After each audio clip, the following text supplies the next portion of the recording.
Hello mga kababayan, it's me Edda. May kasabihan tayo na kapag ang bansa ay nasa gitna ng trahedya, doon lumalabas ang mga taong tunay na may malasakit. At doon din lumalabas ang mga taong irresponsable at nagmamarunong sa internet. Kamakailan lang mga kababayan, isang follower ko ang nag-comment sa akin nito. Sabi ni RJ Ayala, Miss Edda, baka naman po pwede niyo gawa ng content si Alfred de Guzman.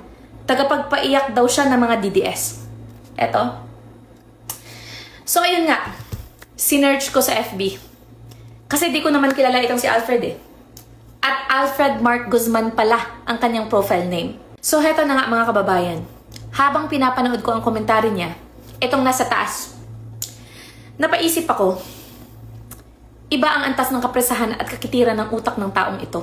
Hello sa'yo, Alfred. Nanood ako ng video mo at literal na nakakaawa ang kalagayan mo.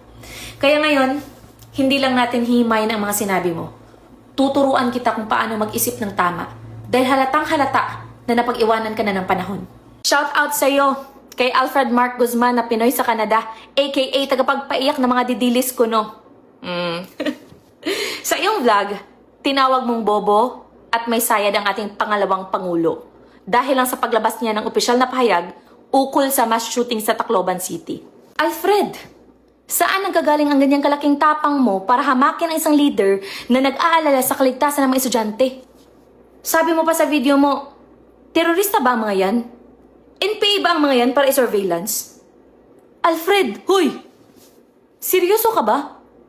Ganit ba talaga katuyo ang utak mo pagdating sa usaping seguridad? Sabi mo pa, isolated crime lang yan na ginawa ng mga siraulong kabataan. Wow! Napaka-slow at napakababaw ng pangunawa mo sa batas at seguridad. Ang akala mo ba ang intelligence gathering ay para lang sa mga may hawak na bandila sa bundok? Ang intelligence work ay ginagawa para malaman kung paano nakakapagpuslit ng Glock 9mm at .38 caliber revolver ang mga kabataan sa loob ng silid-aralan. Ang tinatawag mong isolated crime at away bata ay nag-iwan ng 3 bangkay ng estudyante. Hindi na yan simpleng away bata, Alfred. It is no longer just an isolated crime. It is a critical issue of community safety. No? Ang intelligence gathering sa mga paaralan ay hindi para tiktikan ang mga inosenteng mag-aaral, Alfred. Ito ay para matukoy ang mga banta, matutunan kung saan nagmumula ang mga illegal na armas, at mapigilan ang pagpasok ng mga radikal na impluensya bago pa man may dumanak na dugo. Pero dahil sarado ang utak mo sa katotohanan, ginagawa mo pang katatawanan ang seryosong usapin ng seguridad. Imbis na makiramay, nagtatampisaw ka sa sarili mong kabubuhan para lang makahanap ng banat kay Vice President Sara Duterte. Kung hindi ka ba naman may matinding obsession sa kanya, bakit sa bawat trahedya ng bansa, ang confidential funds pa rin ang iniiyakan mo? Ganyan na ba kaliit ang kapasidad ng utak mo na wala ka ng ibang alam na script? At talagang nagawa mo pang maging tagapagtanggol ng kasalukuyang administrasyon na sobrang lambot at walang kaayusan? Sa bagay kayo. Pareho kayong reactive at walang direksyon. Maghihintay muna ang gobyernong ito na may dumanak na dugo sa Tacloban bago mag-utos ng kunwaring imbestigasyon. Nasaan ang talino ng gobyerno na ipinagmamaliki mo? Tingnan mo ang paligid mo, Alfred. Kung hindi ka sadyang nagbubulag-bulagan dahil sa bayad, makikita mong garapalang bumabalik ang droga at krimen sa mga barangay. Dahil ang administrasyong ito ay parang tutang takot na takot sa mga dayuhang human rights groups. Noong panahon ni Tatay Digong, nanginginig sa takot ang mga kriminal dahil may kamay na bakal. Ngayon, sa ilalim ng gobyernong sinasamba mo, ang mga kriminal ang matatapang at ang mga inosenteng mag-aral ang natatakot sa loob ng klase.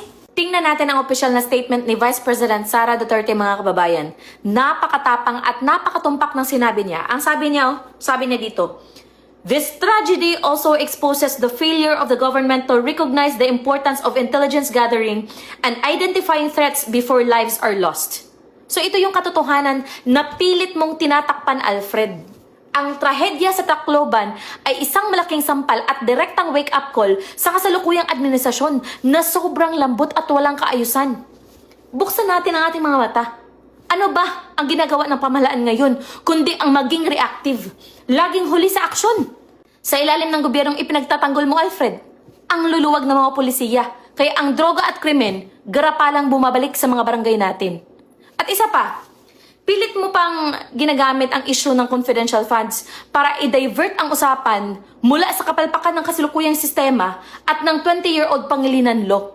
Sa ilalim ng Article 221 ng Family Code, ang mga magulang ay may direktang pananagutan sa krimen ng kanilang mga anak. Pero dahil sa bulok na proteksyon ng kasalukuyang juvenile law, ang mga 14 at 15-year-olds ngayon ay nagiging matapang. Matapang kumitil ng buhay dahil alam nilang hindi sila makukulong. Ang pagtatanggol mo sa malambot na pamahalaan at sa lumang batas ay patunay lamang na kinakampihan mo ang mga kriminal sa halip ng mga inosenteng biktima. So wag nating idaan sa salita ko lang, Alfred. Pakinggan mo kung paano ka inilalarawan at pinarurusahan ng Biblia dahil sa kawalan mo ng dunong at sa pagtatanggol mo sa baluktot na sistema. Kung may Bible ka man dyan, open your Bible to Matthew chapter 15 verse 14. It says there, "Leave them. They are blind guides. If the blind lead the blind, both will fall into a pit." Isa kang blind guide, Alfred. Bulag ka sa katotohanan. Bulag ka sa batas. At pinuno mo ng kamangmangan ang mga nanonood sa iyo. Ang taong tulad mo na nag-aakalang ang hustisya ay laro lamang ay walang ibang patutunguhan kundi ang mahulog sa sarili mong hukay ng kahihiyan. At sabi nga ng Proverbs, chapter 26 verse 4, anong sabi doon? "Do not answer a fool according to his folly, or you yourself will be just like him." Sinasagot kita ngayon, hindi dahil may halaga ang opinion mo, kundi para ipakita sa buong bansa kung gaano kalaki ang kabangmangan mo. Ang pakikinig sa mga vlogger na tulad mo ay pag-aaksaya ng oras dahil wala kang ibinibigay na solusyon, kundi ang maging sip-sip sa malambot na pamahalaan. And Proverbs chapter 17 verse 15 says to, "He who justifies the wicked and he who condemns the righteous are both alike an abomination to the Lord." Ginagawa mong simpleng alitan ang pagpatay sa 3 bata habang inaatake mo ang pahayag ng pangalawang pangulo. Ang pagbibigay mo ng katwiran sa mga irresponsableng sistema at sa mga minor na mamamatay tao ay isang kasuklam-suklam na gawa sa mata ng Panginoon. Sabi nga sa Isaiah chapter 5 verse 20, "Woe to those who call evil good and good evil, who put darkness for light and light for darkness, who put bitter for sweet and sweet for bitter." Kaming mga naghanap ng kamay na bakal at pagbabago sa batas ang pinalalabas mong masama at bobo sa vlog mo, at ang malambot na pamahalaan na pinababayaan ang seguridad ng mga eskwelahan ang pinalalabas mong tama at mabuti. Woe to you, Alfred! Kamatayan ng 3 mag-aaral ang pinag-uusapan, pero ang inuuna mo ay ang pagtatakip sa kapalpakan ng kasalukuyang administrasyon. According to Proverbs chapter 21 verse 15, "When justice is done, it is a joy to the righteous, but terror to evildoers." So bakit takot na takot kayo na ibaba ang edad ng criminal responsibility sa 10 taong gulang sa ilalim ng panukalat ni Senator Robin Padilla? Dahil ba ang tunay na hustisya ay nagdadala ng katakutan sa mga kriminal at sa mga taong kumakanlong sa kanila? Tama ba? Noong panahon ni Tatay Digong, may terror to evildoers. Kaya tahimik ang mga komunidad. Ngayon, dahil sa malambot na pamamahala, ang mga kriminal ay may saya habang ang mga inosente ang natatakot sa loob ng klase. Ecclesiastes chapter 8 verse 11 says, "Because the sentence against an evil deed is not executed speedily, the heart of the children of men is fully set to do evil." So ito yung pinakamalaking paliwanag kung bakit may mga 14 at 15-year-old na nakakapagplano ng pamamaril. Because the sentence is not executed speedily.